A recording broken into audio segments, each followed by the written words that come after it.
ഒത്തിരി ആൾക്കാരിൽ വളരെ ചെറുപ്രായത്തിൽ തന്നെ മുടി നരയ്ക്കുന്ന ഒരു പ്രശ്നം കണ്ടുവരാറുണ്ട് അല്ലേ? പണ്ടൊക്കെ എന്ന് പറഞ്ഞു കഴിഞ്ഞാൽ ഒരു 50-55 വയസ്സിന് ശേഷമായിരുന്നു ഈ മുടിനര കാര്യങ്ങളൊക്കെ വന്നിരുന്നത്. ഇന്ന് പ്രായം നോക്കാതെ തന്നെ, അതായത് സ്കൂൾ പിള്ളേർ തൊട്ട് തന്നെ ഈ നരയൊക്കെ കണ്ടുവരുന്നുണ്ട്. എന്നാലും ഒരു ആവറേജ് എടുക്കുമ്പോൾ ഒരു 30-35 വയസ്സിനുള്ളിൽ തന്നെ നര വരുന്ന ആൾക്കാരാണ് കൂടുതൽ ഇപ്പോൾ ഉള്ള ആൾക്കാരിൽ കാണുന്നത്. അതിൽ തന്നെ നമുക്ക് ഇന്ന് നമ്മൾ നോക്കാൻ പോകുന്നത് ഇതിൻ്റെ കാരണങ്ങൾ എന്തൊക്കെയാണ്, എന്തൊക്കെ കാര്യങ്ങളാണ് ഇത് വരാതിരിക്കാൻ നമ്മൾ ശ്രദ്ധിക്കേണ്ടത്, എന്തുകൊണ്ടാണ് ഇപ്പോൾ ഈ ഒരു ജനറേഷനിൽ ഒരു 30-35 വയസ്സാകുമ്പോൾ തന്നെ ഈ നര വരുന്നത്, എന്തൊക്കെ പ്രിക്കോഷൻസ് നമുക്ക് അതിലെടുക്കാൻ പറ്റും എന്നുള്ള കാര്യങ്ങളൊക്കെയാണ് നമ്മൾ ഇന്നത്തെ വീഡിയോയിൽ നോക്കാൻ പോകുന്നത്. ഇതിൽ പ്രധാനപ്പെട്ടിട്ട് ഫസ്റ്റ് പറയുന്ന ഒരു ഫാക്ടറാണ് പാരമ്പര്യം തന്നെയാണ്, ജനറ്റിക് ഫാക്ടറാണ്. ഇപ്പോൾ ഒരു അച്ഛനൊരു പണ്ടത്തെ ഒരു ജനറേഷനിൽ ഒരു 30 വയസ്സിൽ വന്നിട്ടുണ്ടെങ്കിൽ മകനൊരു 20 വയസ്സാകുമ്പോഴത്തേന് തന്നെ വരാനുള്ളൊരു ടെൻഡൻസി ഉണ്ട്. അതിൽ നമുക്ക് പ്രത്യേകിച്ചൊരു ഒന്നും ചെയ്യാനില്ല. എങ്കിലും ചിലപ്പോൾ നമ്മുടെ വീട്ടിലുണ്ടാകുന്ന കോമൺ ആയിട്ട് വരുന്ന ഭക്ഷണ രീതികൾ കാരണം കൊണ്ടും അല്ലെങ്കിൽ അവിടെ വരുന്ന ഡെഫിഷ്യൻസി കാരണം കൊണ്ടും ഇങ്ങനെ സംഭവിക്കാം. അപ്പോൾ അതെന്താണെന്ന് നമ്മൾ സോർട്ട് ഔട്ട് ചെയ്യണം. ഓക്കെ, ഇതിൽ പിന്നെ പറയുന്നൊരു രണ്ടാമത്തെ ഒരു കാരണം പറഞ്ഞാൽ ന്യൂട്രീഷണൽ ഡെഫിഷ്യൻസിയാണ്. അതായത് അതിൽ പ്രധാനമായിട്ടും 4 വൈറ്റമിൻസിൻ്റെ കാര്യമാണ് പറയുന്നത്. ഒന്ന് vitamin D. Okay, vitamin D കുറഞ്ഞാലും കൂടിയാലും പല ഇഷ്യൂസും ഉണ്ടാക്കും. അപ്പോൾ വൈറ്റമിൻ ഡിൻ്റെ അളവ് നമ്മളിപ്പോഴും നോക്കണം. ഓക്കെ, പിന്നെ വൈറ്റമിൻ B12, പിന്നെ അതേപോലെ തന്നെ വൈറ്റമിൻ ഇയും വൈറ്റമിൻ B6 എന്ന് പറയുന്ന ഈ വൈറ്റമിൻസ്. ഇതിൽ തന്നെ പ്രധാനപ്പെട്ടത് വൈറ്റമിൻ ഡിയും B12 ആണ്. ഓക്കെ, വൈറ്റമിൻ ഡി നിങ്ങൾക്ക് തന്നെ അറിയാം വെയിലിൽ നിന്ന് കിട്ടുന്നൊരു വൈറ്റമിൻ ആണ്. എങ്കിലും ചെറിയ എമൗണ്ടിലൊക്കെ നമുക്ക് ഫുഡിൽ നിന്നും കിട്ടും. നോൺ വെജിറ്റേറിയൻ ഫുഡ്സിൽ, അതായത് നമ്മുടെ ചിക്കൻ, മീറ്റ്, അതേപോലെ തന്നെ മീൻ തുടങ്ങിയ ഭക്ഷണങ്ങളിൽ നിന്നൊക്കെ ചെറിയ രീതിക്ക് കിട്ടുമെങ്കിലും നമ്മുടെ ശരീരത്തിന് സഫീഷ്യൻ്റ് എമൗണ്ടിലായിരിക്കില്ല. അപ്പോൾ തീർച്ചയായിട്ടും സൺലൈറ്റിൽ നിന്ന് തന്നെയാണ് വൈറ്റമിൻ ഡി കിട്ടുക.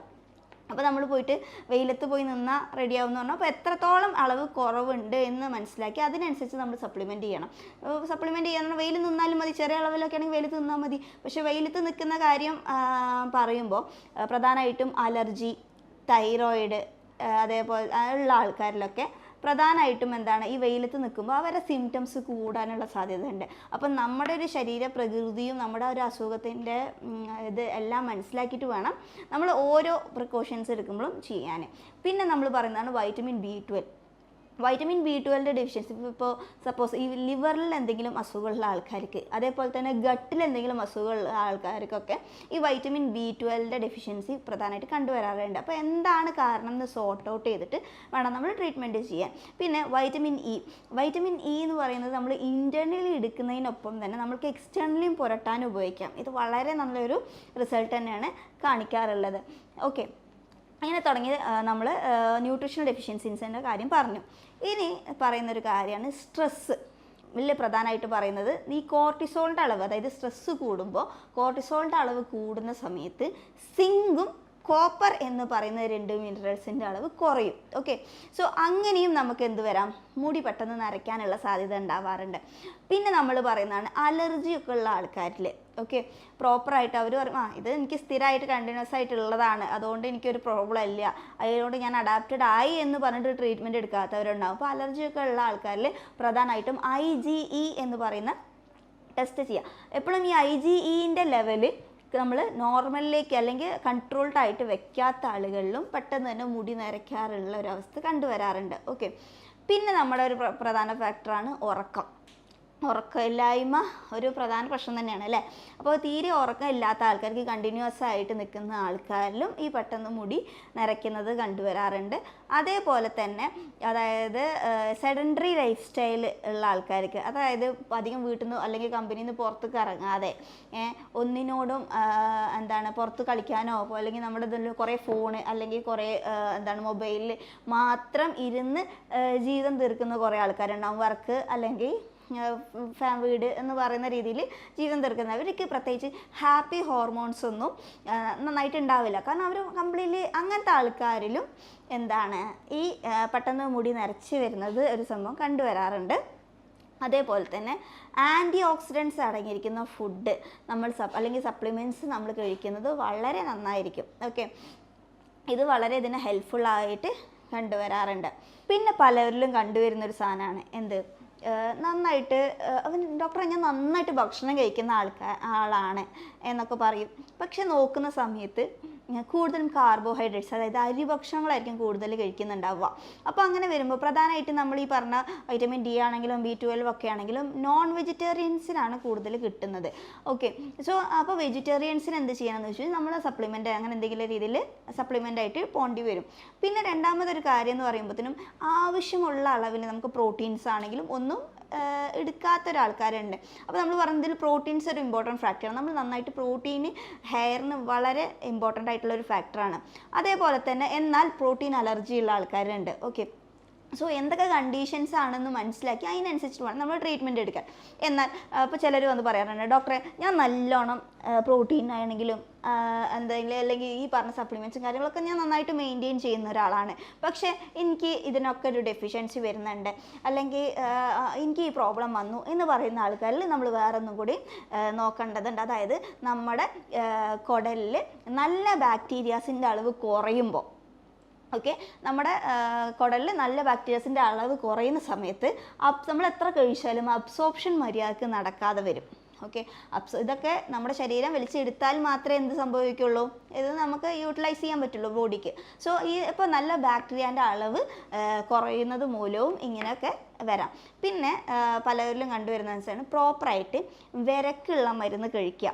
അതായത് അതിപ്പോൾ നിങ്ങൾക്ക് ഏത് മെഡിസിൻസും ഉപയോഗിക്കാം. ഓക്കെ, പക്ഷേ വിരക്ക് കൃത്യമായിട്ടുള്ളൊരു നിശ്ചിത അളവിൽ നമ്മളെപ്പോഴും വിരക്ക് പ്രോപ്പറായിട്ട് മരുന്നെടുക്കുക. അപ്പോൾ ചിലർ പറയും, ചിലർക്ക് എത്ര വിരൻ്റെ മരുന്ന് കഴിച്ചാലും ഈ വിരൻ്റെ ബുദ്ധിമുട്ട് ഇടയ്ക്കിടയ്ക്ക് വരുന്നവരുണ്ട്. അപ്പോൾ അതിനനുസരിച്ച് അവരുടെ ശരീരപ്രകൃതി മനസ്സിലാക്കിയിട്ട് അതിനനുസരിച്ചുള്ള ട്രീറ്റ്മെൻറ്റ് എടുക്കുക. ഓക്കെ, ഇതൊരു പ്രധാന ഫാക്ടർ.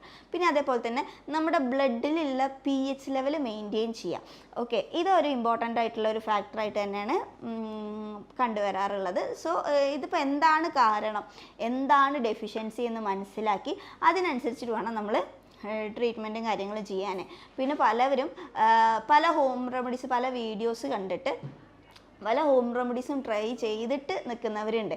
പിന്നെ ചിലവർ പറയുന്നൊരു കാര്യമാണ്, എന്തായാലും നരച്ചു ഡോക്ടറെ, അപ്പോൾ എന്താണ്, അതുകൊണ്ട് പല ആൾക്കാരിലും, അത് ഇമ്പോർട്ടൻ്റ് ആയിട്ട് പറയാൻ വിട്ടുപോയതാണ്, അതായത് പല ആൾക്കാരിലും എന്താണ് ഈ നമ്മുടെ രോഗികൾ നമ്മുടെ അടുത്തേക്ക് വരുമ്പോൾ അവരുടെ മുഖത്തിൻ്റെ പല ഭാഗങ്ങളിലായിട്ട് ഇങ്ങനെ കറുപ്പ് കണ്ടുവരാറുണ്ട്, കഴുത്തിന് പുറകിൽ ഒക്കെ കറുപ്പ്. അപ്പോൾ ഇതെന്താ സംഭവം എന്ന് ചോദിക്കുമ്പോൾ അവർ പറയാറുണ്ട്, ഡോക്ടറെ ഞാൻ ഡൈ ഉപയോഗിച്ചിട്ടാണ്. ഓക്കെ, അപ്പോൾ ശരിയാണ്, നിങ്ങൾക്കൊരു നര വന്നു, അതിനെ മറയ്ക്കാൻ നിങ്ങൾക്ക് ഡൈ ഉപയോഗിക്കാം, കുഴപ്പമൊന്നുമില്ല. പക്ഷേ ആ ഡൈ ഉപയോഗിക്കുന്നത് തന്നെ അലർജിയുള്ള ഒരു കൂട്ടം ആൾക്കാരുണ്ട്. ഇന്ന് ഡൈയിൻ്റെ അലർജി വളരെ കൂടുതലായിട്ട് കണ്ടുവരുന്നുണ്ട്. പിന്നെ അതേപോലെ തന്നെ പറയുന്നത്, അപ്പോൾ എന്താണ് നിങ്ങളുടെ ശരീരത്തിന് ആവശ്യം, അല്ലെങ്കിൽ നിങ്ങളുടെ ശരീരത്തിന് അനുയോജ്യമായിട്ടുള്ള ഇത് തന്നെ ഉപയോഗിക്കുക എന്നുള്ളത് ശ്രദ്ധിക്കേണ്ട ഒന്നാണ്.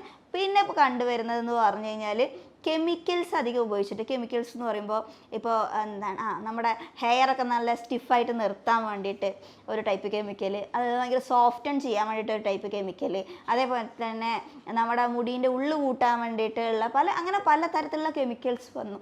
അപ്പോൾ അത് ഉപയോഗിക്കുന്നതിനല്ല പറയുന്നത്, പക്ഷേ അത് നമ്മുടെ ശരീരത്തിന് എത്രത്തോളം അനുയോജ്യമാണ് എന്ന് മനസ്സിലാക്കിയതിന് ശേഷം മാത്രം ഉപയോഗിക്കുക. ഓക്കെ, സോ ഇങ്ങനത്തെ ഒക്കെ കാരണം കൊണ്ടാണ് ഇന്ന് നമ്മുടെ ജനറേഷനിൽ വളരെ ചെറിയ പ്രായം തൊട്ട് തന്നെ എന്താണ് ഈ മുടി നിര കണ്ടുവരുന്നത്. ഇനി ഇത് വന്നു കഴിഞ്ഞാൽ ഇത് തീർച്ചയായിട്ടും വൺസ് ഈ മുടി നരച്ചത് നമുക്ക് തിരിച്ച് കറുപ്പിലേക്ക് കൊണ്ടുപോവുക എന്നുള്ളതൊന്നും ഇല്ല. പിന്നെ കൂടുതൽ നരയ്ക്കാതിരിക്കാൻ എന്തൊക്കെ അതിൻ്റെ കാരണം കണ്ടെത്തിയിട്ട് നമുക്കത് പ്രിവെൻറ്റ് ചെയ്യാനേ പറ്റത്തുള്ളൂ. പിന്നെ പലരിലും ഈ കരിവേപ്പില, അലവേറ, അതേപോലെ തന്നെ നീലാംബരി, അതേമാതിരി തന്നെ നമ്മുടെ വെളിച്ചെണ്ണ, വൈറ്റമിൻ ഇൻ്റെ ക്യാപ്സ്യൂളൊക്കെ ഉപയോഗിക്കുന്ന ആൾക്കാർക്ക് ഇതൊരു പരിധി വരെ നല്ലൊരു റിസൾട്ട് തരാറുണ്ടെങ്കിലും, അതേപോലെ തന്നെ മൈലാഞ്ചി, ഓക്കെ, ഇതൊക്കെ നമുക്ക് ആ ഒരു തരുന്നെങ്കിലും ആ ഒരു കളറ് കുറച്ച് നമുക്ക് കൂട്ടാനോ അല്ലെങ്കിൽ മൈലാഞ്ചി ഒക്കെ ഉപയോഗിക്കുമ്പോൾ ആ കളറിൻ്റെ ആ ഒരു സ്റ്റേ നാച്ചുറലി നമുക്ക് ഉണ്ടാക്കാൻ പറ്റുന്നല്ലാതെ പെർമനൻ്റ് ആയിട്ട് ഒരു ഒറ്റമൂലി എന്ന് പറയുന്നതൊന്നും ഈ ഒരു കണ്ടീഷനിലില്ല. പിന്നെ അങ്ങനെ വരുന്ന സ്റ്റാർട്ടിങ് സ്റ്റേജിൽ തന്നെ നമ്മൾ എന്താണ് അതിൻ്റെ കാരണം എന്ന് സോർട്ട് ഔട്ട് ചെയ്ത് അതിന് വേണ്ട ടെസ്റ്റുകൾ ചെയ്തിട്ട് അതിനെ നമ്മൾ പ്രിവെൻറ്റ് ചെയ്യാൻ എന്ത് ചെയ്യുന്നു, അല്ലെങ്കിൽ അതിനെ നമ്മൾ ക്ലിയർ ആക്കുമ്പോൾ തന്നെ പിന്നീട് കൂടുതൽ മുടികൾ നരയ്ക്കാതിരിക്കാനൊക്കെ സഹായിക്കും എന്നുള്ളത് മാത്രമേ ഉള്ളൂ. ഓക്കെ, കുറേ പേര് ഉണ്ട് ഇതിൽ ആ ഒറ്റമൂലി പരീക്ഷിച്ചതാക്കുക, ഈ ഒറ്റമൂലി അല്ലെങ്കിൽ ഈ മരുന്ന് രണ്ട് മിക്സ് ചെയ്യാമെന്ന് നമ്മൾ സ്വയം ട്രീറ്റ്മെൻറ്റ് ചെയ്യും. സോ അങ്ങനത്തെ കേസസിൽ നമ്മുടെ ശരീരത്തിന് അനുയോജ്യമല്ലെങ്കിലും അത് നമ്മുടെ ശരീരത്തിന് സൂട്ടാവോ എന്ന് ഏതെങ്കിലും ഒരു മെഡിക്കൽ ഗൈഡൻസ് എടുത്തിട്ട് അതിന് ശേഷം വേണം നിങ്ങൾ ട്രൈ ചെയ്യാൻ. ഇല്ലെങ്കിൽ അതും നെഗറ്റീവായിട്ട് തന്നെ ഈ ഒരു കേസിൽ ബാധിക്കാറുണ്ട്. ഓക്കെ, ഞാൻ doctor A Princy Khadeeja Fathima, doctor Basil's homeo hospital, Pandikkad.